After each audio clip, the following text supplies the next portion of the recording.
Nouvel exercice concernant les régimes triphasés. Le bilan de puissance, relèvement de facteurs de puissance d'une installation. Alors on part ici d'une installation triphasée équilibrée qui alimente des charges en 230-400 volts. On va prendre en compte cette fois l'impédance des fils de ligne, donc une impédance de 0,6 ohm et une résistance de 0,6 ohm et une inductance d'1,2 mH. L'installation va comporter 3 radiateurs d'1 kW qui sont répartis sur les 3 phases et 2 moteurs triphasés M1 et M2 dont on donne les caractéristiques ici. Première question, faire un schéma de l'installation. Alors le schéma d'une installation, c'est vraiment quelque chose qui permet généralement de résoudre des problèmes parce que ça permet de se mettre correctement en tête toutes les données du problème. Donc il faut savoir les faire et il faut savoir les utiliser. Et surtout, c'est un bon résumé de ce qu'on a. Alors, comment c'est dessiné? Alors, en général, on part des sources qui sont sur la gauche et on avance vers la droite au fur et à mesure des récepteurs que l'on met en descendant vers le bas. Alors, on va rajouter nos impédances des lignes, L1, L2, L3. Et on ne va pas mettre d'impédance sur la ligne de neutre puisqu'on est en triphasé équilibré et qu'il n'y a pas de courant dans le neutre. Ensuite, on va mettre nos 3 radiateurs d'1 kW sur les 3 phases, donc entre phase et neutre à chaque fois. Et on va mettre notre moteur M1 avec ses caractéristiques et le moteur M2 avec ses caractéristiques. Voilà un schéma d'installation à peu près correct, en tout cas qui permet de bien résumer l'ensemble des données du problème. Lorsque tous les appareils fonctionnent ensemble, dans les conditions nominales, on veut calculer la puissance active totale consommée par les récepteurs. Alors, la puissance active totale consommée par les récepteurs, on a nos radiateurs qui consomment de la puissance active et on a nos 2 moteurs. Donc, le calcul va être assez rapide, 3 kW pour les moteurs, 4 kW divisé par 0,8 le rendement du moteur. N'oubliez pas que quand on donne la puissance utile d'un moteur M1 ici, 4 kW, c'est sa puissance mécanique. Il faut diviser par le rendement pour avoir sa puissance active absorbée sur le réseau. Et on fait la même chose pour le moteur M2 qui a 3 kW de puissance utile et un rendement de 85%. Ça nous fait 11,5 kW. Donc attention à cette histoire de puissance utile des moteurs, qui sont toujours la puissance utile d'un moteur, c'est sa puissance mécanique. Quelle est la puissance réactive totale consommée par les récepteurs? Donc on va faire la même chose. On va parcourir nos 3 récepteurs. Donc les radiateurs, puissance réactive, c'est 0. Les moteurs, puissance réactive, et bien là, on a le choix. Dans notre triangle des puissances, on peut passer par Q qui vaut racine de S2 moins P2, par exemple. On peut aussi dire que Q, c'est P tangente phi, au choix, en fait, pour faire le calcul. Alors, c'est vrai que le P tangente phi, le cosinus phi est donné. Si on veut faire racine de S2 moins P2, pareil, on a le cosinus phi, donc on calcule S, on connaît P, etc. Enfin bon. Voilà, il y a plusieurs façons d'y arriver. Ici, je suis passé par la tangente. Donc, tangente phi 1 et tangente phi 2 pour les 2 calculs des puissances réactives. Pas de puissance dans les radiateurs, ça nous donne donc 10,3 kVAR pour la puissance réactive. La puissance apparente totale, ça c'est assez simple, c'est toujours S égale racine de P2 plus Q2. Donc là, il n'y a pas de difficulté. On applique tout simplement ce résultat et on trouve 15,4 kVA. On veut l'intensité efficace du courant. Une fois qu'on a la puissance apparente, le calcul de l'intensité, là aussi, il est immédiat. Donc on a I égale ST sur 3V ou racine de 3U. Toujours faire un petit peu attention et on trouve donc un courant de 22,3 ampères. On termine par le facteur de puissance de l'installation. Le facteur de puissance, on passe par la définition. Le facteur de puissance, c'est P sur S. Et donc, on a 0,75. C'est aussi le cosinus phi, c'est-à-dire l'angle qu'il y a entre la tension de charge et le courant dans la charge globale de l'installation. Voilà, donc ça, c'est une application en fait immédiate du cours. du théorème de Bouchereau sur les deux premières questions, de son utilisation pour calculer la puissance apparente, puis le courant, et enfin le facteur de puissance de l'installation. Facteur de puissance qui vaut 0,75, qui n'est pas très bon. Alors on nous demande les valeurs efficaces V1 de la tension au départ de la ligne permettant d'obtenir des conditions nominales sur les charges. C'est vrai que quand on a des départs longs, on est obligé d'augmenter un petit peu la tension de départ de telle sorte que les charges et les moteurs en particulier ne soient pas sous-alimentés. Alors ça va se faire par deux méthodes. La première méthode que je vais présenter, c'est la méthode de Fresnel, et je vous présenterai ensuite la méthode des puissances. Alors ici, on va simplement symboliser rapidement notre installation. On a un courant I1 de ligne qui traverse et qui va ici. Ça, c'est notre charge sur une phase. On a la tension V1, ici c'est le neutre, ici c'est la première phase.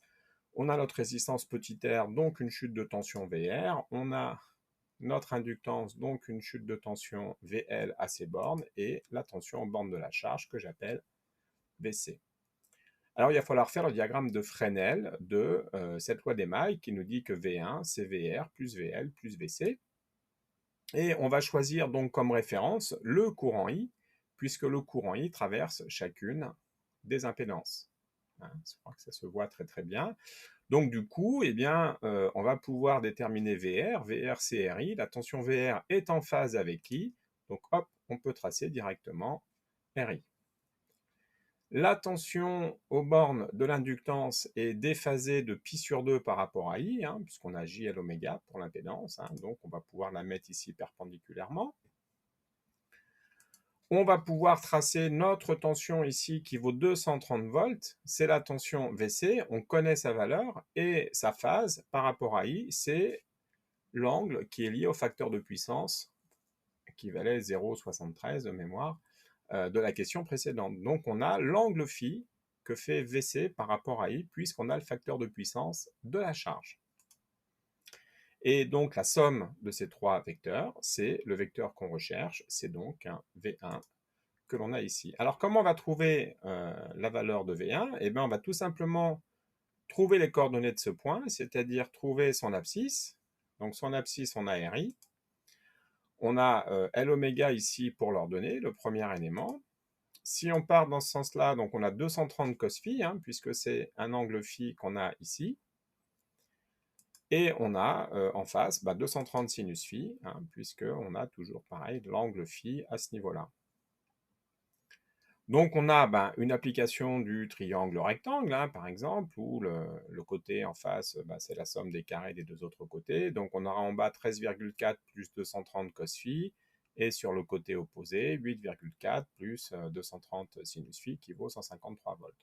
Donc on fait ce calcul, et on obtient 246 volts. Donc la tension, c'est 246 volts. Voilà, pas de difficulté. On pouvait le faire d'une autre façon, c'est-à-dire avec la méthode des puissances. La méthode des puissances va consister à calculer finalement la puissance apparente au niveau des sources. Et pour ce calcul de la puissance apparente, on va à nouveau utiliser Bouchereau et dire que la puissance active totale, c'est la somme de toutes les puissances actives. On avait déjà calculé la puissance active sur les charges, il reste à rajouter la puissance active sur les lignes. Et on fait pareil avec la puissance réactive. On calcule la puissance apparente, on connaît le courant, puisque le courant dans les charges est le même dans les sources, tous ces éléments sont en série, donc on connaît le courant, et donc on pourra trouver la tension lorsqu'on aura la puissance apparente. Donc concrètement, on connaît les puissances actives et réactives de la charge, on va simplement ajouter les puissances actives et réactives de la ligne pour connaître les puissances de la source. Donc les pertes joules sur la ligne, c'est 3 RI carré. Petit r, on connaît. Le courant I, on l'a calculé, c'est le courant dans la charge, donc ça fait 894 watts. Ce qui nous fait une puissance dans la source qui vaut 11 500 plus 894, c'est-à-dire 13 395 watts. Ensuite, on a la puissance réactive qui vaut 3L oméga I carré, 562 var. On ajoute ça à notre puissance dans la charge qui valait 12 200.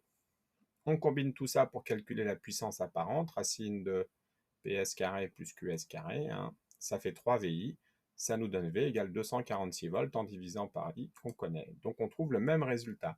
Je trouve cette méthode plus rapide et pour ceux qui ne sont pas à l'aise avec les diagrammes de Fresnel, et en même temps, ça amène au raisonnement de calcul sur les puissances que je trouve particulièrement puissant, en tout cas dans ce cadre-là. Alors on me demande en question les pertes par effet joule, on vient de les calculer, hein, c'est donc 3 zéros carrés, c'est-à-dire 894 watts. Ça nous fait 7,2% de la puissance des sources, hein, quand on fait 11 500 plus 894, et c'est-à-dire, voilà. Alors maintenant, on va relever le facteur de puissance de l'installation. On va mettre 3 condensateurs couplés en triangle qui sont branchés en parallèle aux bornes de l'installation. La capacité de chaque condensateur est de 47 microfarad, et on nous demande de calculer la nouvelle puissance réactive de l'ensemble de l'installation plus les condensateurs. Donc s'ils sont branchés en parallèle aux bornes de l'installation, on va considérer qu'ils sont branchés entre phases, et donc qu'ils sont soumis à 400 volts. Ce qui nous fait donc un courant, une charge réactive, une puissance réactive qui vaut 3 U carré C oméga, c'est-à-dire 7,09 kVAr, ce qui me donne une puissance Q2 qui vaut 10,8, ça c'est la puissance réactive qu'on avait avant, moins 7,09, c'est-à-dire 3,74 kVAr. Le facteur de puissance cosinus phi2, celui-là, on a toujours la même puissance active, hein, et donc, il reste à calculer la puissance apparente pour faire un P sur S. Donc, le facteur de puissance va être 11,5, qui est notre puissance active, divisé par la puissance apparente, qui vaut 11,5 au carré, plus 3,74, la valeur que l'on vient de trouver ici, la nouvelle puissance réactive. Et on trouve un facteur de puissance qui vaut 0,951, qui est un facteur de puissance tout à fait correct. On peut recalculer, maintenant qu'on a également la puissance apparente de l'installation, hein, on peut recalculer la valeur de l'intensité du courant circulant sur chaque fil de ligne. Il suffit de diviser ça par la tension et on trouve 17,6 ampères. Voilà. Recalculons la valeur de V2, la tension au départ de la ligne. Donc c'est exactement le même exercice que tout à l'heure, sauf que les valeurs numériques sont différentes. On a 10,5 volts pour RI, hein. On va retracer L oméga et la tension aux bornes de notre charge et faire la somme de l'ensemble. On a donc L oméga I. Ensuite, on a nos 219 volts et nos 71 volts, hein, qui valent 230 cosinus phi et 230 sinus phi. On a notre tension V2 qui vaut 230 et on fait donc le calcul de V2 immédiatement, qui ne pose pas de problème et qui nous donne 242 volts.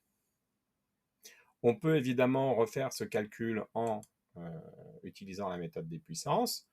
Donc, on a simplement, par rapport à la façon précédente de faire, un courant qui est différent, et donc on a des pertes joules qui sont plus petites, et on a une puissance réactive qui est plus petite. On additionne ça aux éléments qu'on avait eu précédemment, 3742 seulement, hein, puisque là c'est la puissance réactive avec les condensateurs, donc 4,09 kVAr. On calcule notre puissance apparente, on en déduit évidemment la même valeur de V2 qui vaut 242 volts. On termine par le calcul des pertes joules totales dans les fils de ligne, ce qu'on vient juste de faire, c'est-à-dire 619 watts. Et quand on fait le calcul de la puissance totale, 11 500 plus 895, voilà, on obtient donc 4,9% de P2. Alors, quelles sont les améliorations apportées par le relèvement du facteur de puissance? Le relèvement du facteur de puissance réduit le courant de ligne, ce qui a pour effet peut-être de réduire les protections, hein, de passer d'un cran en dessous en termes de protection, mais surtout, on le voit, de diminuer significativement les pertes par effet Joule, et donc de passer de 7-8% à peu près 5% de pertes en ligne. On gagne quand même 3% de rendement sur l'installation par l'ajout de condensateurs. Accessoirement, sur une grosse installation, sur une installation industrielle, on serait pénalisé sur l'énergie réactive avec un facteur de puissance inférieur à 0,93, alors qu'avec un facteur de puissance supérieur à 0,93, on n'a plus ces pénalités. Hein, donc les améliorations, c'est réduction des pertes en ligne, réduction des pénalités EDF sur l'énergie réactive et réduction éventuellement, ça c'est plus marginal, du coût des protections. Voilà, c'est pas un exercice très compliqué, c'est vraiment une application directe du cours, mais qu'il faut savoir faire évidemment.